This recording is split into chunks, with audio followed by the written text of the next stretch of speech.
All right. Hi, everybody, and welcome back to the Behavior Blueprint podcast. I have three of my favorite dads joining me today. So this is a very special Father's Day episode where we get to ask the dads what they think. So you guys have submitted some questions. I have some questions of my own. So let's get into it. Hi, I'm Mandy Grass, the family behaviorist, and these are three of my favorite little humans. Hi, I'm on this podcast. Let's do this. Let's do this. This is the Behavior Blueprint where we can figure out why kids do what they do. Is that why parents yell sometimes? Sometimes, because parenthood is messy, behavior is complex, but with the right blueprint, we can figure it out together. Yeah!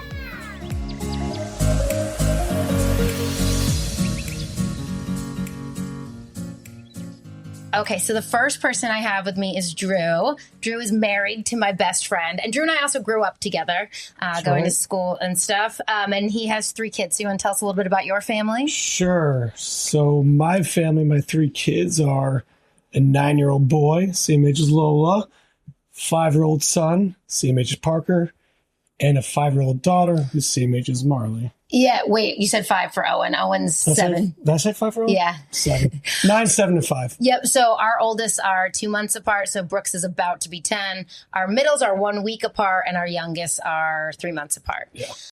Okay, so tell me a little bit about your family and all of the stuff you do. Okay. So pretty active family, the two boys especially, big into sports. So we were just talking before about spring sports and the craziness of spring. So oldest son is doing lacrosse and baseball. Middle son, lacrosse and baseball. My daughter, t-ball and dance. So full schedule. I get the lucky job of coaching for majority of them. So I coach t-ball, baseball. My middle son's baseball team, head coach that.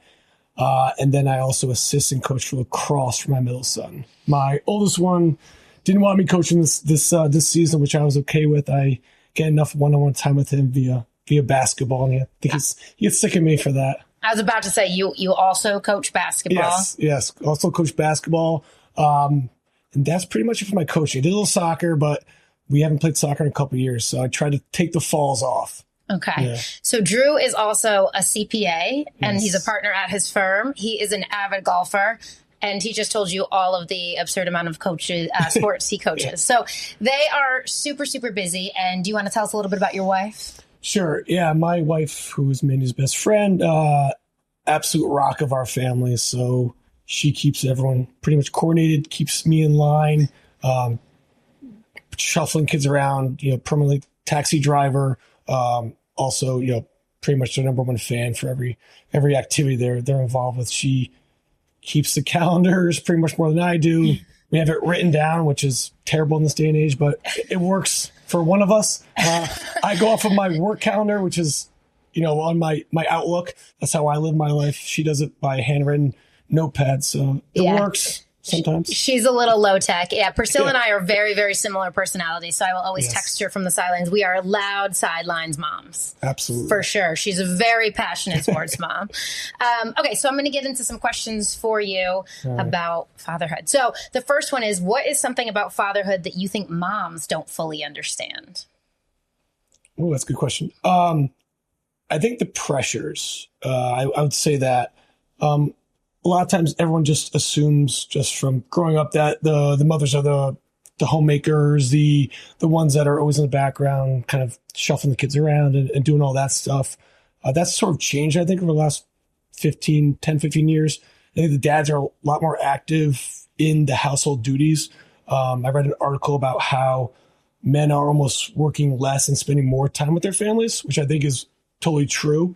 So I think that pressure and that added just piece of being more involved with the home life that's always not been traditional for men, I think is certainly something that maybe is not always seen from everyone, not just mothers, but I think just the general population. Yeah, and one thing I meant to mention, Priscilla, Drew's wife, is an APRN, and she works too. So you have two working parents running this crazy, crazy household. And you grew up, your mom stayed home, right? And your dad worked. So I think some of those dynamics are interesting as you become a father yourself and are navigating some of that. Okay, what do you think is something that moms carry that you didn't fully appreciate until you became a dad? Ooh,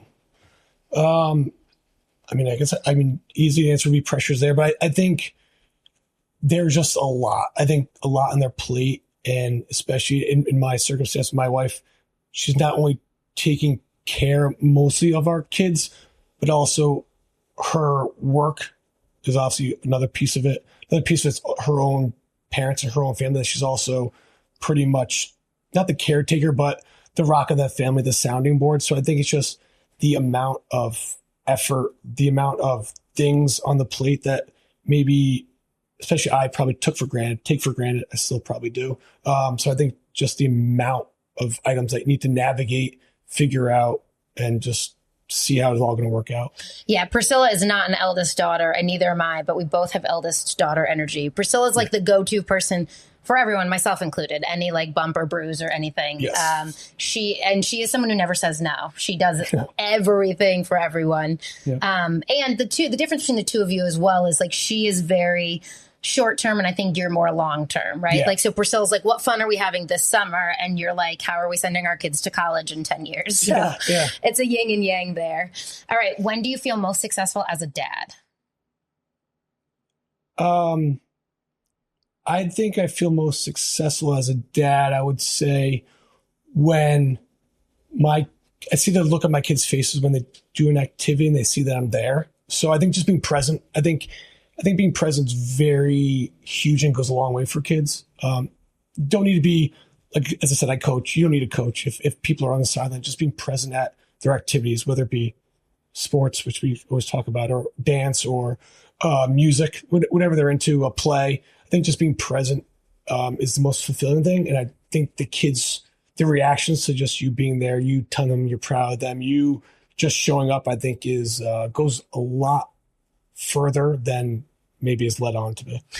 So we have talked a lot about sports, but your oldest definitely did theater camps. Drew was the lead in the play in high school. So we're a very well-rounded family over here. All right, here's the loaded one. When do you feel most like you're failing as a dad? Ooh, a lot. We had, I'm going to kind of step back and revert to something. My son's going to fifth grade. So we did a time capsule for him so that he's going to open it up when he's a senior in high school. And I mentioned how when he was born, it was the happiest day of my life, but also the scariest. And so I think that being scared of just the unknown.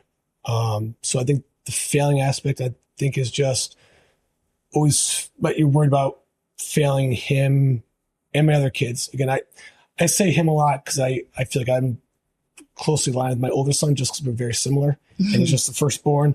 But I think just feeling a potential failure in, not making them to be the, good citizens or getting to their potential.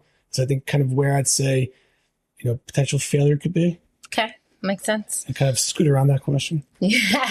What do you worry the most about raising kids right now? Right now, the world's super evolving. We didn't grow up with iPhones, and the technology has evolved. So I think it's protecting them enough, but letting them be free enough. So it's trying to find that balance. And it's very tough, just because getting super worried about, can they ride their bikes by themselves down the street? We were able to do that all the time. Now my oldest son's starting to do that with his friends. So it's trying to navigate those waters of not being so overbearing, because you're always worried about them, protecting them, but also letting them, have a little, just being by themselves, having that little freedom and independence. So we live on the shoreline in Connecticut, and Drew specifically lives, 3 miles from the town beach. So Priscilla and I were at the town beach. I was like, oh, this will be so great. Brooks can ride his bike down here. And she was like, no. I was like, okay. She's like, he doesn't have a phone. And I told her that we use walkie-talkies. Yeah. And so she's like talking about buying the walkie-talkies. You're like a Garmin route. So it's almost like an iWatch on his. There you go. Where he is. Yeah, exactly. Tracking. I'm always tracking. Yeah. All right. So you coach your kids' sports and are involved in just about everything they're doing. What made you want to be that involved? I think my first and foremost, probably my want to be around them. And so knowing that I was going to be down at the field or by the court anyways, I figured why not get involved? I have a passion for sports, so that also helps. I want to be instrumental in their development from an athletic perspective. So I like being involved there. But again, I think it's just mostly additional time to spend with them. As I said, good to be there. So might as well help out where I can. I meant to mention this earlier. Drew's also on several boards, and he's like, so you were on planning and zoning. You're on the board. So he's been on a lot of boards as well. So what is harder for you, managing clients, serving on boards, or coaching 8-year-olds? Ooh, all very different. Some very similar, though. You'd be surprised. Serving on some boards and dealing with the public is sometimes like dealing with 8-year-olds. Yeah. I would say the hardest thing is probably dealing with the kids, and because they're all different personalities. So some kids you can yell at and they respond to that. Some kids need to be coddled more, and it's just navigating their different personalities to try to get, the best out of them. Make sure obviously at the end of the day they're having fun, but also want to, push them a little bit. Don't want these kids to be comfortable all the time. Want to get them out of their comfort zones and be comfortable being uncomfortable. So I really enjoy that aspect of it. The other stuff is a passion of mine to an extent, but not to the extent that probably like coaching or being around my kids is. Yeah. And I think we also need to say you coach everything and, help put your kids to bed, and then you hop on the computer and go back to work. Yeah. I've like Drew one time at New Year's, had to do an audit at midnight. Yes. So was sitting there, all of us are hanging out and he's waiting. So Drew is definitely a hustler when it comes to that. What is one thing you wish your wife would do or say when you're having a tough parenting moment? I think something to the effect of, we're in this together. Yeah. We are in the foxhole together. Yeah. We're going to figure this out together. A lot of times when we're in a tough parenting spot with our kids, it's obviously can be tensions are high. You're kind of just running, you're running red, as you'd say. But I think kind of bring it back to the focus of, hey, we're in this together. Let's figure it out together. Just kind of more cohesion. Let's take a step back. Yeah. Breathe. So I think a lot of those aspects would be nice. All right. Absolutely. Okay. The last thing, what piece of advice do you have for moms about dad? So Drew and I are both turning 40 this year. Yep. So that's our age demo. So think about how we were raised and what it looks like now. And what is a lot of the questions I got on the Q&A were like, how can moms be supportive? And what do you wish moms knew or could do? Yeah. In terms of how moms can be supportive dads, or I think it's, men, they might not say it, but they do yearn for that appreciation. I think it kind of goes unnoticed, or just assume, hey, again, I'm generalizing, going to work every day. No one appreciates me, but I'm going to keep my head down, grinding and do all that. But I think stepping back and just showing that appreciation, it can be something simple of, hey, I see you. I see you're working hard. You're doing all those things for our family. It's something little. It doesn't need to be big. It can be a quick note. I know my wife, before I went on a work trip, sent me a note, put it in my car. It's very simple. Doesn't take a lot of effort, but it goes a long way. And it hits hard, and it does mean something. Obviously, it meant something because I'm bringing it up right now. Mm-hmm. So I think just small gestures of appreciation, I think, go a long way. Yeah. And one other thing is that Drew and Priscilla have been together since 7th grade. So since they were told, they took some breaks in college and things like that. But, you two have grown up together. So that also comes with a lot of years of being together. A lot of baggage, a lot of, all of that stuff. All good. All right. Well, thank you so much for coming on. We'll have Hunter on next. All right. Thank you. Thank you. Okay, next we are joined by my friend Hunter. Now, Hunter is significantly older than me. How old are you again? 47. 47, significantly and older. a half. So Hunter and I have been friends. We met playing co-ed soccer many, many years ago, before we had kids, before either of us were even engaged. Yeah. Yeah, so we've been friends for a lot of years together. Hunter has one child, whose name is also Hunter, and he is 10 as well. And so we have, his wife Kelly and I were pregnant together, and we have raised our children together. So why don't you tell us a little bit about yourself, including how you're a jack of many trades and all of sort of the stuff that you're involved in. Hunter, similarly to Drew, is involved in a lot of things. He's on a lot of boards. He owns rental properties for college students, which is a big feat. Tell us more about all the stuff you do. All right. So my day-to-day is I'm a sales rep for Clean Harbors. I've been with them in the environmental field for about 20 something years, right out of high school. Right out of college. Through high school, I worked for a car dealership. So I've always kind of dabbled in used cars because it's a good hobby for guys. Then after that, started buying rental properties when I was maybe like 22. I've got 13 houses, a couple commercial buildings. Other than that, I manage properties for people. I just bought a small dealership. He's a very busy man. Also, Hunter is the best friend to have because I joke that like he should have a company called I Know a Guy. So any problem that arises, I call him. Like something's wrong with my car. I need something for like a patio. Hunter knows everybody. Are you comfortable sharing that you have ADHD? Yeah. Okay. I think it's kind of obvious. So Hunter has ADHD, but I hope Lola has the type of ADHD you have because Hunter has figured out how to make his ADHD work for him. In my opinion, you're the type of person who needs 12 plates spinning. All the time. To be successful. Okay, so tell us a little bit about your wife and your child and your life as a family. Okay. Wife I've known her since we were kids. She kind of faked me out a little bit because she was always high energy, running around with me, partying with me, and then... Okay, how about age and life happened in your 20s? I don't want to hear that. Okay, because anyway. I'm still the same. Right, but that's because you have ADHD. Yeah. Well, she needs it. She needs an ADHD. Okay, so, and Kelly is a school psychologist. Yeah, school psychologist. And she is one of the smartest people I know. She is phenomenal at her job when it comes to testing, diagnostic stuff. She being thorough, so smart. She and I bounce ideas off each other all the time. She's regimented. She's a highly structured individual. Yeah.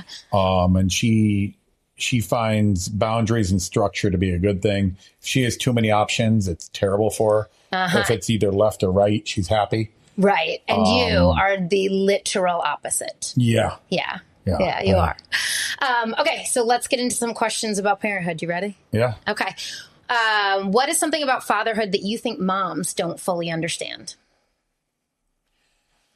I could speak to Stacy and my sister who lived with us for a while, is that boys tease and antagonize people they like and care about. Like they poke at them. You specifically? No, little Hunter. Or me, little Hunter. I'm a boy. You're a tomboy in that sense because you're always breaking chops.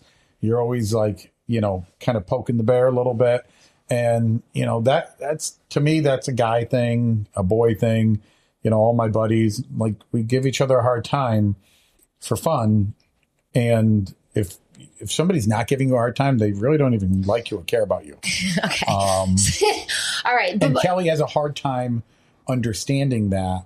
And so does my sister. And Kelly will say, well, I never did that. And I was like, you were a girl and an only child. Right. In a female-only household. Like, right. You can't. But I think there's something to be said. I would say Kelly and Stacy more so than Kelly is definitely more of a gentle parent.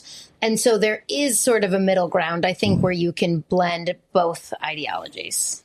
Oh, we do. We have to. And they're different roles. Doesn't matter what happens. When he gets hurt, he wants mommy. Right. And if she's not there, then maybe he'll come to me. He'll run to my grandmother instead, because for him, that's kind of how it operates. And Stacy and Kelly both, I think they also enjoy that part of it. Right. It's the nurturing aspect. And a lot of those things I don't have an urge or a drive for. Mm-hmm. I enjoy the roughhousing with them, the wrestling, the bantering, the teasing each other, playing pranks on each other. Him and I do that all the time. And that's our connection point. Yeah. Where Kelly, if we do that to her, she actually gets mad. Right. It's not so fair. And when he does it to me, I'm like, oh, Right. He loves You know me. what's so funny? It's interesting though, because you reinforce that, right? Because you like that. And then it can sometimes be hard to differentiate. Are you comfortable sharing a little bit about your and Kelly's journey with parenthood?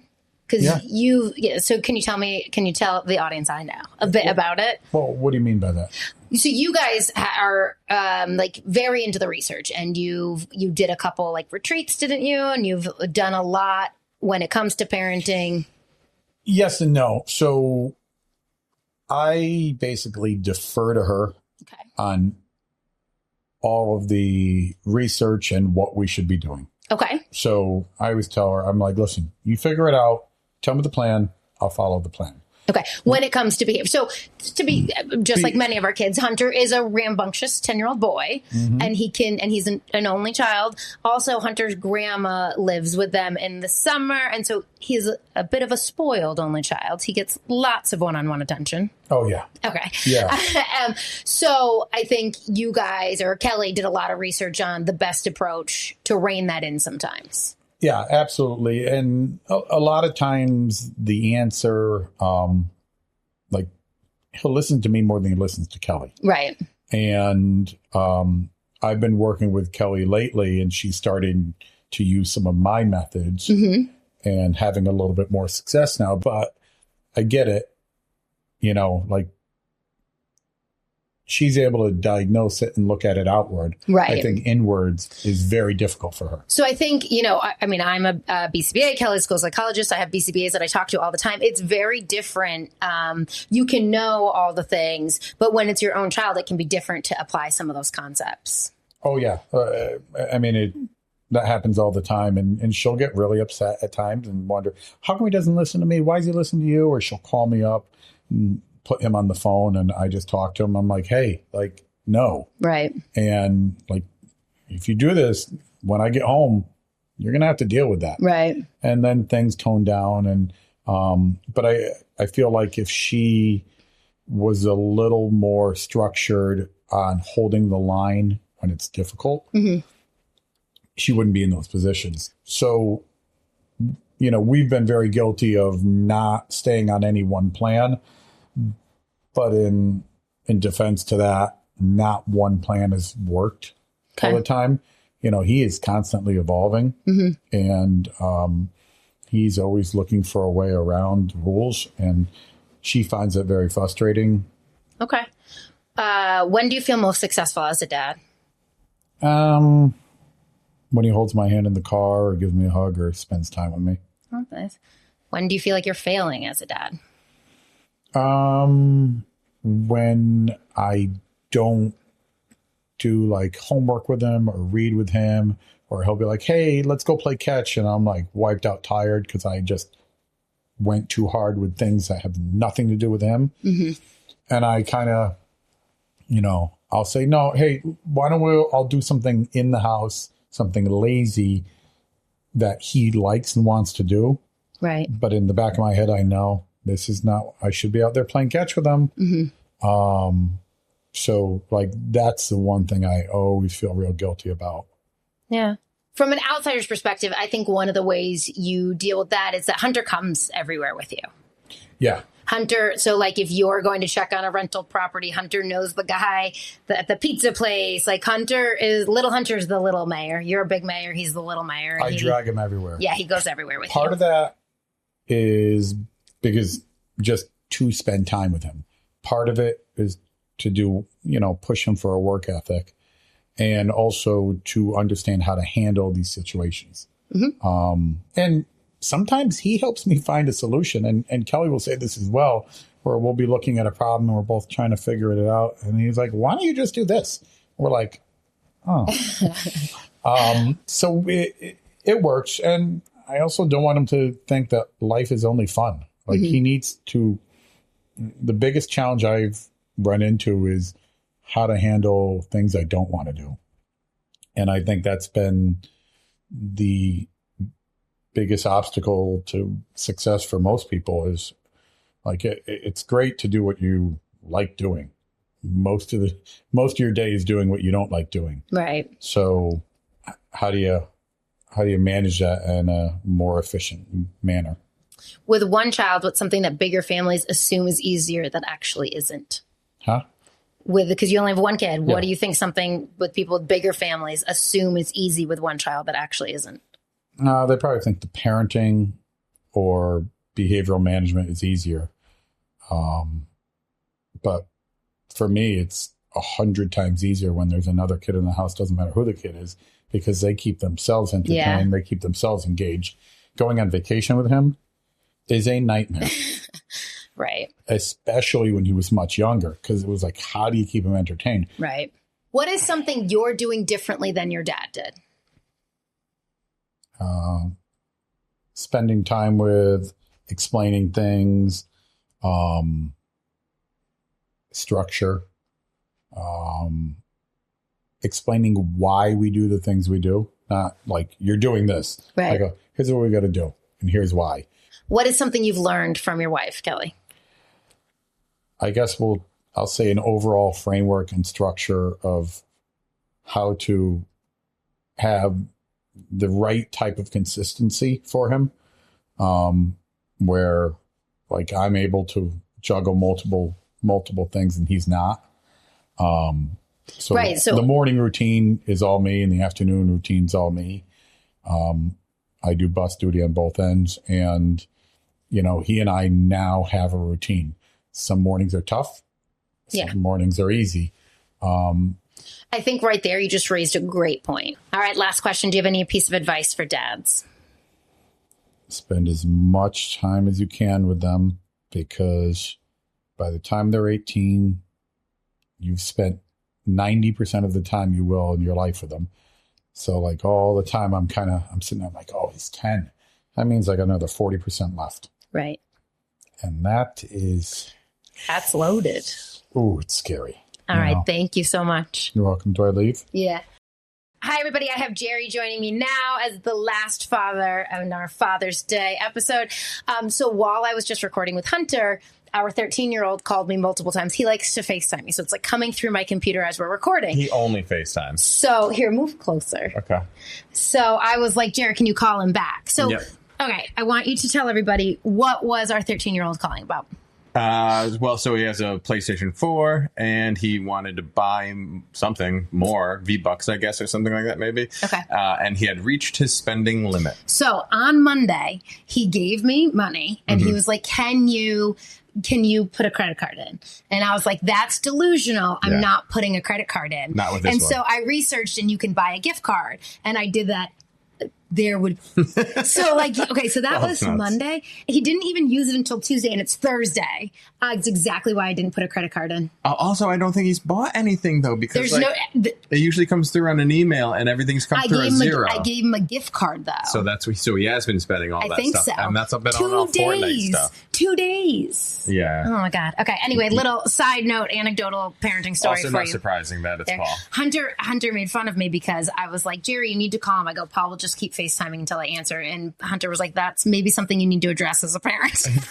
I also just gave it to Hunter and was like, you can try to figure it out. No, Hunter's going to give him money. Should we stop? No. Okay. Pause that. All right. That's fine. Okay. All right, Jer. Here we go. Right. What is something about fatherhood that you think moms don't fully understand?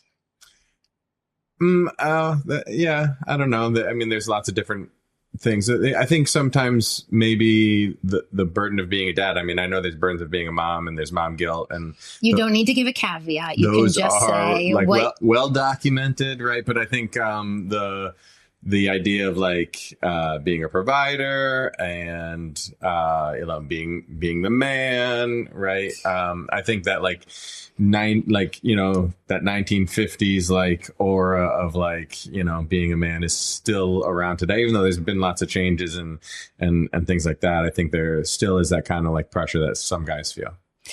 So funny. I just had a light bulb moment right now. I think dads feel underseen about their burden the way I think stepmoms are underseen. So I think there's a ton of content about what a great stepdad stepped up. And I think there's a ton of great content about the mom does everything and perhaps the dads are overlooked. And I think stepmoms are overlooked. Yeah, there's definitely a big stepmom gap. Yeah, for sure. I'm sorry, I didn't properly introduce Gerry because he's already been on the podcast, but Gerry is a father to 4 sons and I have 3 girls. So he is a father figure to 7 children.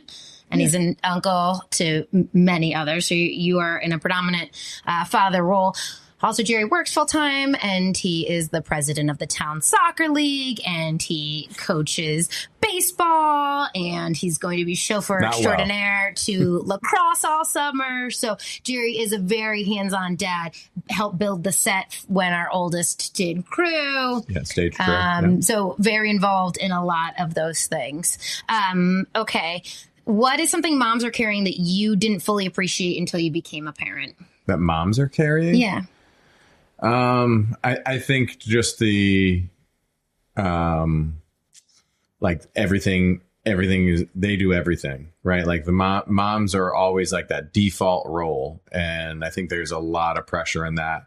And I think that's incredibly hard. So you don't realize, and I don't think you, I think everybody takes it for granted. Honestly, I think everybody just takes it for granted, and it's like, this is what the mom's supposed to do, and this is what the mom's role is, and then they pick up all the pieces. They put together the puzzle all the time. When the puzzle breaks apart, they continue to pick up all the pieces. They're always the glue.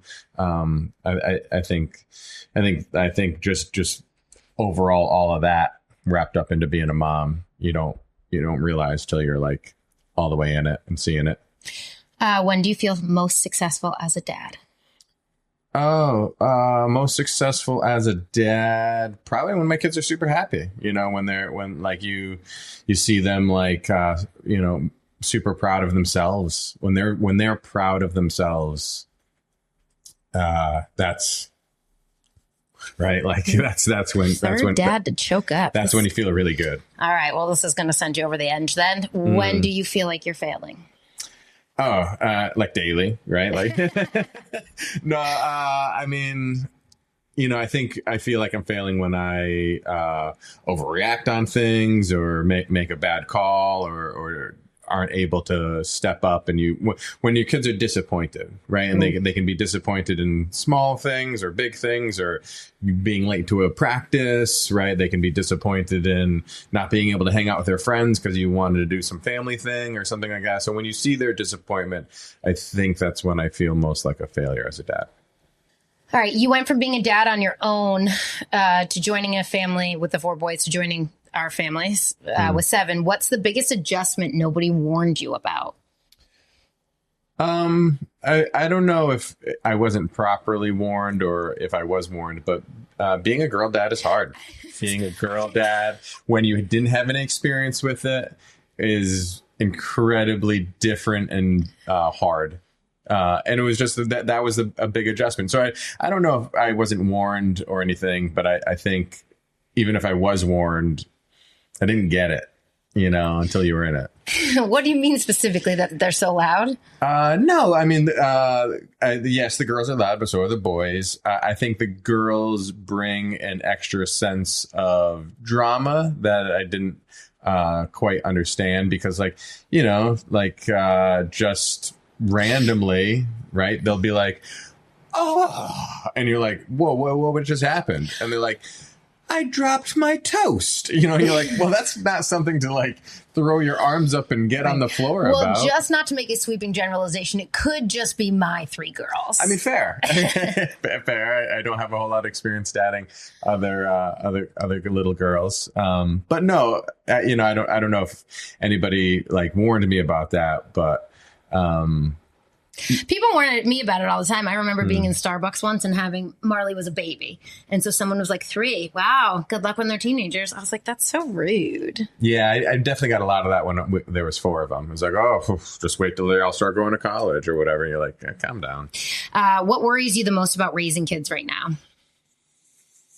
I think what worries me the most right now, is the aspect of like, how is all of this social media going to impact them when they get older?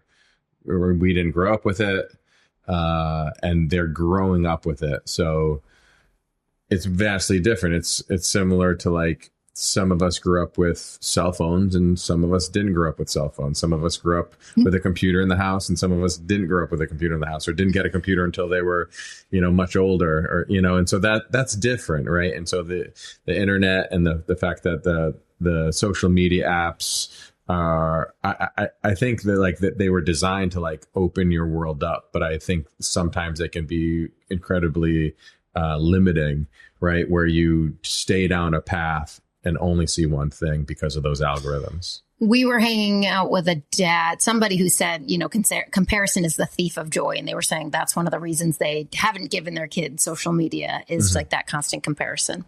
All right. What is something about your parents? What's something you intentionally try to replicate with your own kids? I think being consistently there, present, right? Like my parents always attended like everything they could, right? Like after school and all that kind of stuff, like all the sports we did, being super supportive in whatever we chose or wanted to do. And I think that's definitely something I've tried to emulate. Is there anything that you kind of want to do a little bit differently than my parents? Yeah. Oh yeah. I mean, there's lots of stuff, right? Just like from our pod before, right? Talking about how my parents, weren't really looking for a whole lot of dialogue in different decisions and things like that. And so that's definitely something I've tried to do differently, especially more recently, is having a back and forth with the kids and hearing their side of why they want to do something or why they want to go somewhere, and just being a better listener. Not that my parents weren't good listeners. When you're having a tough parenting moment, what do you need from your partner? Sometimes, I mean, it's different all the time. I think, honestly, sometimes I need space, sometimes I need a little bit of space to regroup and reflect and recognize what I'm doing. Sometimes I need a stern voice, right? Like if I'm making a mistake. If it's glaring and it's obvious, so sometimes I need them to be super supportive in a moment, right? Like where like I need them to come in behind me and champion my decision, but like sometimes my decisions are stupid. So sometimes it would make, like there's been times where, right. Like one of our sons is like, oh, can I go do this and be back, and I'm like, be back by 4:30. And then you look at me like, why? And I'm like, I don't know why I picked that time. And you're like, okay, how about 5:30? And I'm like, that's fine. And it makes our kids feel better. And like, I don't know. Like I sometimes you do those arbitrary things. What's a piece of advice you have for other dads? Ooh, piece of it. I don't know if I should be giving advice to other dads. Piece of advice to other dads, would be probably you're probably doing better than you think. Keep loving your kid as much as you can. There's no replacement for love. And what's a piece of advice for the moms listening? Like, what can they do for the dads in their lives? What can the moms do to help the dads? I think champion them. Right. Like when they're doing things that are great, tell them they're being great, and I think that's how you get more great moments. Right. That people like that feedback and thrive off that feedback. And, when they look good, tell them they look good and, just champion them, If your kids become parents one day, what's one thing you hope they'll say? My dad always. What do I hope? I think I would want my kids to say, like, my dad was always there and he always loved me. All right. Thank you. All right. Happy Father's Day, everybody. If you want to get more into this topic, remember we discussed this and much more in the club. And if you liked these guys, please rate and review so they can maybe come back. I'd love or to not. come back. I know. We'll see. Yeah. All right. Thank you guys so much. Have a great day. If this podcast has helped you even a little bit, leaving a review is one of the biggest ways that you can help me. It helps other parents find the show, and honestly, it helps me know what's landing for you. You can do it right now while you're listening. I would really appreciate it. For information on topics like this and many more, come back to this podcast, The Behavior Blueprint Weekly, and you can always check out my content on Instagram and TikTok at The Family Behaviorist. Thanks so much.